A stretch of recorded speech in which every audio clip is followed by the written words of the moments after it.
999건 독서 프로젝트. 은근 몰랐던 일본 문화사. 최근 엔화약세로 인해 많은 한국인이 일본 여행을 다녀오고 있습니다. 일본은 지리적으로 가깝고 선진적인 문화로 인해 다시 찾는 한국인들도 많아요. 하지만 일본 문화는 얼마나 알고 있을까요? 아는 만큼 보인다. 저 역시 일본에 여러 번 다녀온 후 이 책을 찾아 읽었습니다. 좀 특이하다 싶은 그리고 관심 있던 내용을 같이 읽어볼까요? 일본 중의원의 임기는 4년입니다. 그런데 중의원이 임기 4년을 다 채운 적은 1945년 이후로 1976년과 2021년 두 번밖에 없습니다. 대부분이 해산을 당해버렸죠. 중의원 해산, 이것은 일본 총리가 가지고 있는 강력한 권한입니다. 총리는 한 번에 중의원 465명을 자르고 다시 선거를 치르도록 할 수 있습니다. 그런데 여기서 찬찬히 생각해 봅시다. 일본에서는 총리를 중의원이 뽑습니다. 즉 총리는 중의원이 지지를 해줘야 총리 자리를 유지할 수 있지요. 그런데 반대로 총리는 중의원을 해산시킬 수 있습니다. 냉정하게 생각해보면 총리가 자신에게 여론이 좋을 때 중의원을 해산하면 그 다음에도 자기 세력으로 중의원을 꾸릴 수 있고 그 중의원이 또다시 총리 자신을 지지해주면 총리는 장기적으로 견고하게 정치를 할 수 있습니다. 그 때문에 중의원 해산은 총리에게 너무 큰 권한이 아니냐는 비판도 있습니다. 2009년 선거 후 정권을 잡은 민주당의 하토야마 유키오도 세습 정치인이었습니다. 일본의 케네디가라고 불릴 만큼의 명문 정치 가문 출신인데요. 증조부는 우리나라의 국회의장 격인 중의원 의장을 지냈으며 조부는 앞서 나온 자민당의 초대 총재 하토야마 이치로 전 총리이고 부치는 외무장관을 지냈습니다. 심지어 아들까지 5대가 모두 도쿄대학교 출신이니 실로 대단한 가문입니다. 재미있는 것은 2009년 선거에서 민주당이 압승하여 하토야마 유키오 정권이 들어섰다는 것인데요. 그 말은 하토야마 유키오가 하토야마 이치로가 초대 총재를 지낸 자민당을 이겼다는 뜻이 됩니다. 즉 할아버지가 만든 정당을 손자가 무찌른 셈이었죠.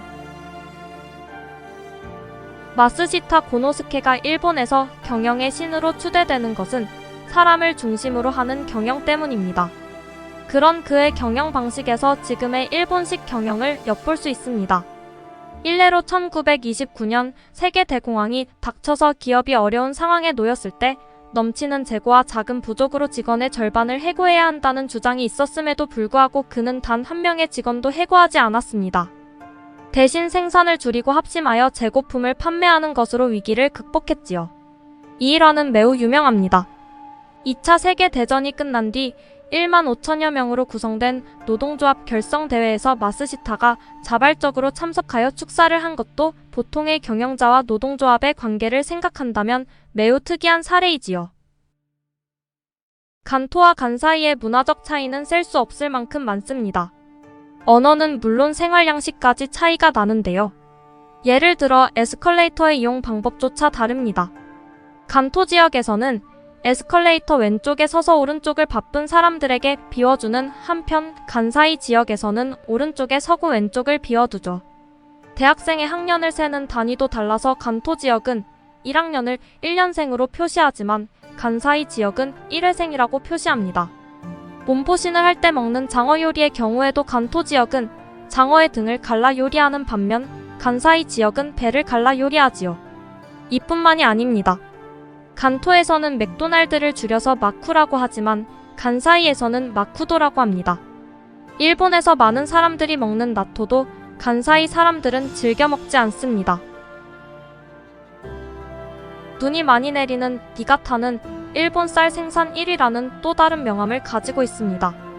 그리고 일본에서 가장 인기 있는 고시히카리가 이곳에서 생산되고 있습니다. 고시히카리는 고시 지역에 빛이 난다라는 의미입니다. 고시는 과거 니가타가 속해 있던 에치고의 에치를 다른 발음으로 읽은 것입니다. 히카리는 빛을 의미합니다. 즉 고시히카리는 니가타를 포함한 호쿠리쿠 지역에 빛나는 품종이라는 뜻인 것이죠. 어떤가요? 일본의 속사를 더 알고 싶은 분들에게 은근 몰랐던 일본 문화사를 추천합니다.